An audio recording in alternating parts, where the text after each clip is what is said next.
Today will be the first session. Tomorrow morning at the same time will be the second session. And on Thursday at 5 p.m., the third session. Winter course should be attended at 10% attendance to get your certificate as attendee for the course. I am honored to introduce my dearest professor, Mark Maalof. Mark Maalof is a very famous and one of the pioneers of phlebology in the world. And he's taking over a lot of work in Australia. Professor Maalof is the upcoming president of the International Union of Angiology. Today he is going to discuss, and as he likes to describe himself, as a practical man. So he wants every time to talk in a practical applications of phlebology. I'm honored to introduce Professor Mark Maalof. He is going to be with you now. Dear Mark, the mic is yours now. Thank you very much indeed, Professor Fakhri. I greatly appreciate that. Do you want me to share my screen now? Maybe I will. Okay. Okay. Now, it's a great pleasure to be here. For all the people attending, I want to welcome them to this Egyptian Forum, Venous Forum Phlebology Winter Course. Training in phlebology is rare. You must grasp it whenever you can. And hands-on experience and talking to experienced people is very important. So all of us owe sincere thanks to Professor Ayman Fakhri and the committee, but Professor Fakhri is the Congress President, so thank you so much. And yes, my topic for the next little while is called practical phlebology. I'm a surgeon, I'm in Sydney, and phlebology is my thing. And all of us treating varicose veins patients see patients on the left all the time, unsightly but not medically very serious. On the right, quite potentially serious, big veins, vulval veins from pregnancy, very important, a big topic in phlebology now. Chronic venous insufficiency on the right, leading to a clinical stage 6 with leg ulcers. All of these people we see every day in our practice. A bad leg on the left-hand side there with big veins coming down and going to do some damage. On the right, no big veins, but all the changes of high venous pressure, and that's about to give trouble as well. So two phlebology feet, but very different. Spider veins, people are coming more and more now for spider veins on the left, but of course they come for these big veins coming out of the popliteal fossa on the right. So all of these are examples of what we see in everyday practice. Now, what am I going to do there? This winter course, it will have 5 lectures on superficial venous problems. That is varicose veins. I'm going to be speaking about practical points in phlebology. Dr. Abdul Rahim is going to talk about clinical assessment. When you see the patient, meet the patient, talk to the patient and examine the patient, how do you assess a phlebology patient? Dr. Mendoza from Germany is going to talk about duplex scanning and how to interpret that for the phlebology patient. That is a vital tool. That's our stethoscope. Dr. Kavetsi is going to talk to you about sclerotherapy. Dr. Kavetsi is, if not one of the best sclerotherapist in the world. And he knows and writes the books on this topic. So this talk by Dr. Kavetsi is not to be missed. And then Dr. Wittens, a very, very experienced phlebologist, is going to talk to you about planning varicose veins treatment, because we are full of treatments. We have too many treatments. And how do you use which plan to treat which patient is a very important topic. So all of us above, we are all practicing phlebologists. We're doing this every day. We're in different countries and different health systems. So our options to treat patients may vary. Now, your job at this course is to take some helpful points that hopefully we can give you and adapt that to the Egyptian system so that you can treat your phlebology patients a bit better. When the varicose veins patient presents, well, obviously, they're going to talk to you with a history and tell you about the symptoms, predominantly leg symptoms.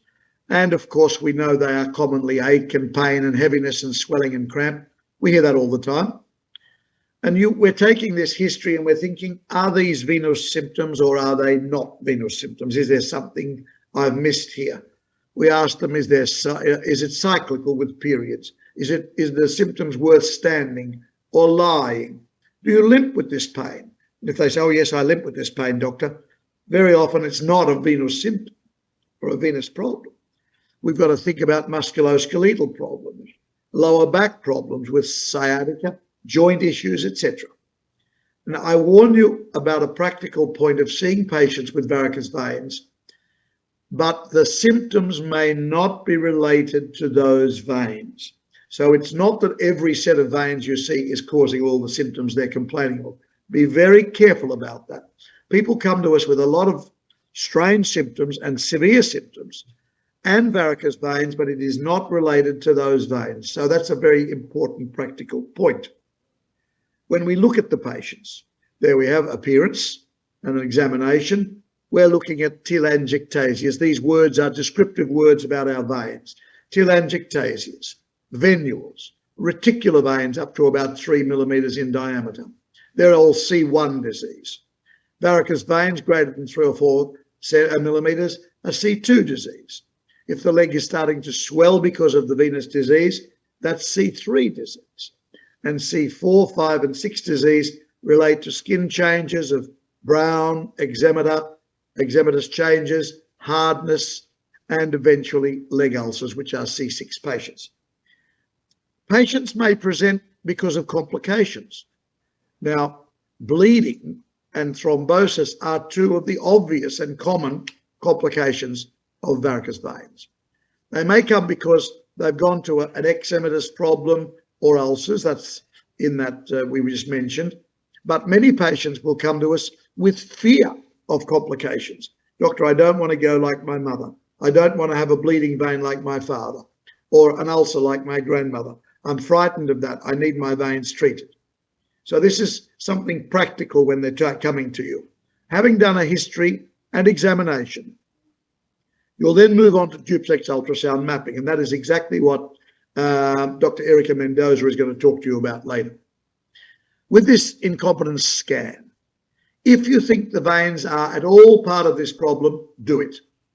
That says, do a duplex scan for venous reflux, not for venous thrombosis. Don't get them mixed up. And that's done in the standing position. Now, you can do that.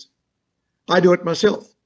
Point of care duplex means you've got your little portable, wonderful duplex sitting next to you. You pull it out like a stethoscope and you scan them right there, right now. That is excellent. Or your sonographer may like to do that scan. You've got a reliable sonographer that's going to convey the information to you. And we'll say, okay, my sonographer is in the next room. We'll make an appointment, come back and have a scan, and then I'll see you after that. You've wasted 2 more visits, by the way. We have vascular laboratories and we have radiology practices also doing scanning, not very good quality in many cases. And for us in Australia, this is a case of, guess what? Reimbursement. He who does the scan gets paid for the scan. And there's a lot of over-scanning done. But as the clinician, you have to know what duplex findings are relevant with this phlebology patient. And I sit down and I draw a diagram of the veins with the patient. I talk to the patient in terms of plumbing problems. That is, the saphenous trunks, are they all flowing up? Are the deep veins flowing up? Or is there something coming down because of broken valves? And they understand broken plumbing very well. Many of them are plumbers. Or if the plumbing is good, is this just a cosmetic problem and a venous tone problem? And therefore, we've just got a few minor tributaries or reticular veins or venules or just spiders. So I do have I do this all on the first visit. Talk to them, look at them, scan them, and then have a chat about what's going on. Now, having scanned them with a duplex, varicose veins reflux follows several established patterns. First point, know the patterns. Know the common patterns of reflux that you see. Pattern recognition is what I call that, and it becomes important when you're trying to decide which treatment option to choose. Now, the mapping, the reflux mapping, is recorded on your duplex screen, then with a written report, and guess what? Also diagrammatically, so you can visually see this. Now, I'm going to show you a few diagrams. You probably don't like diagrams much, but you're going to have to like them for the duplex scanning. On the left, this is the right anterior aspect of right leg, each of these. There's the patella there. In this case, the saphenofemoral junction is incompetent. There's a dilated and refluxing great saphenous vein to the calf with tributaries. That is the simplest, the easiest to treat, and the best set of veins to have. Unfortunately, not everybody has it. If your map says, look, the saphenofemoral junction is good, the upper part of that great saphenous vein is perfect, small, not refluxing, but there's a mid-thigh perforator which is incompetent coming into your great saphenous vein and coming down, the tributaries, you have to take that into account. Another variation is groin incompetence, saphenofemoral junction, reflux down a dilated trunk of the great saphenous vein, which all of a sudden springs off into a superficial, ropey, visible and palpable tributary in the lower thigh, which often re-enters the great saphenous vein and comes down to here. There's the type of pattern which has groin incompetence with reflux coming down, but all of a sudden the whole trunk swings to the surface. There is no great saphenous vein here at all below that point. And all of these become epiphyseal or superficial tributaries. That is another pattern. Now, bottom left, saphenofemoral junction is incompetent, but the reflux is not going down the trunk of the great saphenous vein. It's going down the anterior accessory saphenous vein towards the patella and the front of the thigh. And commonly, those veins swing medially, running back into the great saphenous trunk, which can come down to the veins of the calf. Often the saphenofemoral junction is incompetent and there is no reflux into the trunk at all. It is all going to the anterior accessory vein, commonly producing a large varix, a palpable saphenovarix, which is often on the anterior accessory. And that then produces veins going all the way down the leg and around the patella, etc. Another pattern, and I'm giving you the common patterns. This is all I'm doing. The saphenous trunk is involved, great saphenous vein is involved, but not fed from the saphenofemoral junction, but fed from vulval varicosities coming out of the pelvis. Now, the last one on the right is a common pattern, becoming more common because of morbid obesity and weight reduction surgery. I'm seeing people who have lost 40 and 50 and 60 kilos, and they come and their varicose veins are much more exposed, much more visible because the camouflage has reduced. And what they have is not so much severe truncal disease, but severe enormous tributaries. This is all tributary disease with very little truncal disease. So these are just common patterns involving the front of a varicose veins leg. Now, the back of the leg. I won't bore you with this, but these are things that if you're going to get into phlebology, you have to recognize these patterns. This is the back of a left leg. And there's the popliteal crease, and the saphenopopliteal junction can be incompetent with reflux down a dilated small saphenous vein, SSV, into tributaries. You can get the distal half of the small saphenous vein enlarged and refluxing from an intersaphenous vein, which is coming from the great saphenous vein. You can get reflux down a small saphenous vein coming down from the hamstring area and a dilated refluxing Giacomini vein. That's the thigh extension of the small saphenous vein. Where's the origin?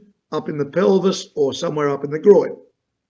Here, this is an interesting back of left leg. There's the saphenopopliteal junction, the crease, perfectly, but above and lateral to that is a huge cluster of veins. You saw one of these on one of the clinical slides earlier, where there is a popliteal fossa vein appearing.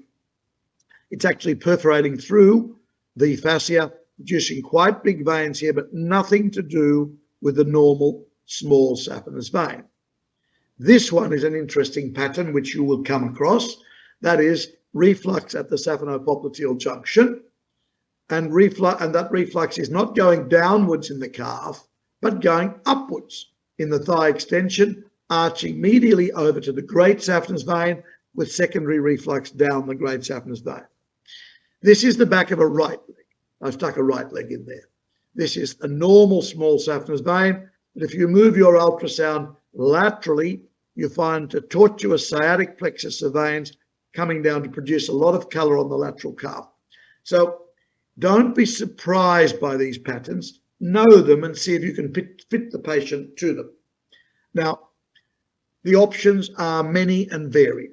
Don't forget about lifestyle options. Tell the patient to lose a little bit of weight, do a little bit more walking, avoid long standing, and maybe wear some support stockings. You may give them some venoactive supplements to improve venous tone and to reduce their symptoms. Daflon 500 is probably the best at that. But having exhausted the conservative methods, you might then have to say to the patient, look, I'm going to fix these veins either chemically or surgically or thermally or with some non-thermal treatments, or even what's coming in the future is focused ultrasound, HIFU they call it. But sclerotherapy, all of us doing phlebology must know about sclerotherapy, and Dr. Kovetsi is going to talk to you about that in detail. Surgically, we are all trained to have ligated the groin and stripped out the saphenous trunk, the offender, and take out the clusters of veins. Well, let me tell you, around the world, that is becoming not rare, but less and less common. People are moving away from that model. Some people are just saying, I will do an ambulatory selective removal of varices, an Asphalt technique, very important and very interesting French technique. Or under local anesthetic, I may do some phlebectomies, similar to the Asphalt technique, as an adjunct to another procedure, such as thermally ablating the saphenous trunk. Now, these things can be done either in hospital or in a procedures room in your office, or in fact in the consulting room. Thermal ablation, laser and radiofrequency, I'm not going to labour because you've all seen them, you all do them. But another thermal ablation technique is microwave, which is interesting. And I believe that is being spoken about later on today by Dr. Izat. Because you can get some nerve injury with the thermal ablation, there's been a great improvement and interest in non-tumescent, non-thermal methods of treatment, such as glue, cyanoacrylate glue, and mechanico-chemical things such as Clarovane, otherwise called mocha. Glue is gaining ground, definitely. And the competition is between surgery, which is declining, thermal ablation, which is on the increase, and glue, which is on the increase around the world. Dr. Mendoza is a world expert on Shiva, conservative management of veins. So it's interesting that there are too many options. And of those options, by the way, Dr. Kees Wittens is going to talk to you about how to put them together for each individual patient. So reflux follows a pattern, and we just went over lots of those patterns, but you've got to know the patterns, recognize the pattern, and you must have in your armamentaria a method for treating each of those patterns.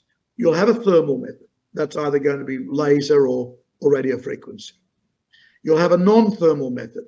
Now, I do a lot of sclerotherapy. I do very little glue. There are people that do lots of glue and not much sclerotherapy.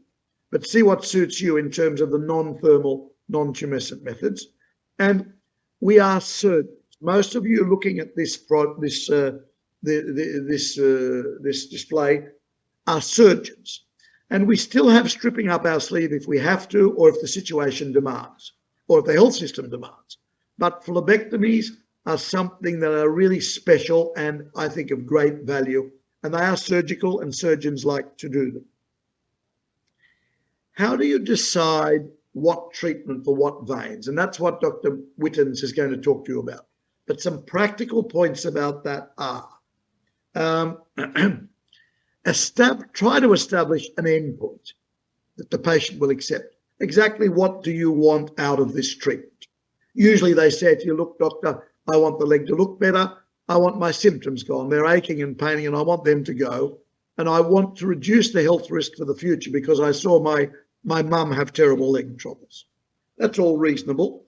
But beware of the unreasonable expectations that people want Marilyn Monroe legs and they want them on the next visit. You have to dispel that and discourage that immediately. And there are many pathways to get to that distinct endpoint. There are many, or I just listed all the treatment options, and you may have to use multiple treatment methods. And what Professor Scuderi used to call an a la carte. I'll choose a little bit of this and a little bit of that. And I say to my patients often, I will use thermal ablation to your saphenous trunk. I will do phlebectomies to those larger bubbles there, and I'm going to do some injections to the remainder. And I will do that all together in the one visit today or tomorrow. And other people have other combined a la carte methods. Now you have to, in a practical sense, discuss with the patient, does the treatment involve going to hospital, going to an operating theatre, having a general anaesthetic, or can you just do it in my rooms, in your office? That's very important. The patient wants to know that. Around the world, more and more treatments are being done in the office, in the procedures room, not going to hospital. You have to discuss with the patient practical points, like how many visits will I be coming? How much time do I have to spend in compression bandages or stockings? Will I have scars? How will my anaesthetic be? Is it a general anaesthetic? Will I be asleep? Or will it just be twilight? How much discomfort and pain will I be in? What are the potential complications? And of course, how much is this going to cost me? Will the health system pay for it? Will my private insurance have to pay for it? Or do I have to pay for it out of my pocket? All practical points to discuss. And there is no guarantee that you can give that patient of a cure. And you have to say to them, and they do come back in time. It's a wonderful business model because they do come back. Some practical tips on RF and laser, which I do a lot of laser. I've done some RF. I do a lot of RF, sorry, not that much laser. But if you're doing it in your office, the physical layout of the treatment room has to be user-friendly and has to suit you. This is very important. The entry point where you go into the saphenous trunk is very important. Go as low as you can, but without disturbing the nerves. The tributaries that you want to inject or pull out following thermal ablation may disappear with tumescence. So if you're intending to treat tributaries at the same time, you've got to mark those tributaries carefully in the standing position if you can palpate them, or with ultrasound guidance. Now, pre-burn, before you do your burn, once the laser and radiofrequency catheter is in the place, I often do some ultrasound-guided foam sclerotherapy to the branches. And after the burn, I will do some phlebectomies while the tumescent is already in place from my burn. So these are just practical things. Phlebectomies themselves. Use phlebectomy as a surgeon because that's a very important topic, very important point to do. Accurate marking of those points where you're going to put your stab incisions. I often precede phlebectomies with some foam to spasm the vein and reduce the bleeding. I use dilute local anesthetic or tumescence around the vein and tell the patient they will feel some tugging. I use at the point of an 11 blade or a 6500 ENT beaver blade. I use vein hooks. I encourage you to do that. Ursch, Muller and Ramelet are three Swiss people who have invented their vein hooks. I use fine mosquito forceps. I use a to and fro motion. The bleeding little. I put a Steri-Strip, a cotton ball, and some microfoam to push that pressure, and then I use some leg compression, putting pads over the important areas. More bruising with phlebectomies, but less phlebitis when you compare it to sclerotherapy. Professor Fakhri, are we able to keep going, or shall I finish? Yes, thank you, Mark. I think we have some questions. Already, I have a few more slides if you want. Okay, please go on, please. Yep, okay. Just an example of the vein hooks. They're made in Europe. There's a lot of knockoff, ones that are cheaper, made by other companies, but they're the real ones. Ursh at the bottom, Muller at the top. That's what you do with them. Sclerotherapy. You will feel comfortable with Professor Kavitsi talking about sclerotherapy because he's the best there is. But let me tell you some practical points. I have a sclerotherapy trolley always in my room, ready to go. When you're starting sclerotherapy, plan a session of 5 to 10 sclerotherapy patients, perhaps once a week or once a month. And when you do them, you get in a rhythm of doing them. I photograph the veins on the patient's mobile phone for comparison later on. Know your sclerosant, and you usually use that sclerosant, and you change only if necessary. Do you use liquid or foam? Asked Professor Kavitsi. I like a one-handed technique where everything is controlled with one hand, not two hands, and inject the stuff slowly. I do use compression with some padding placed over that. Beware of tape blisters. If you put micropore on the skin, take that tape off, otherwise you'll get a blister. Review the patient in 4 or 6 weeks. And one important point is at the bottom, informed written consent. Sclerotherapy will give you some problems occasionally, so please tell the patient about potential risks and they are signing for that. It gets you out of trouble later. My sclerotherapy trolley has cotton balls. It's got pieces of combine. It's got 25 gauge and 30 gauge needles. It's got 2 ml syringes. It's got normal saline. It's got ampoules of ethoxysterol, which I use a lot of. It's got some steri-strips ready to go if I want to accompany that with some stab avulsions or phlebectomies. It's got a marking pen. I do everything with gloves. My 3-way tap is ready to make foam, and my tapes are ready to apply over my cotton balls. Having a trolley ready to go and not go looking is very important. That just points out eccentric compression with pad over the vein adds very good pressure. Recurrent varicose veins, unfortunately, they will come.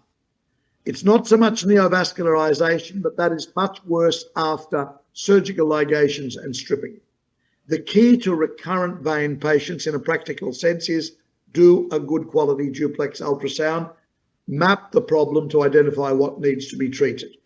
But the same treatment options that you have for primary veins are the same options you have for recurrent veins, but the tactics are different.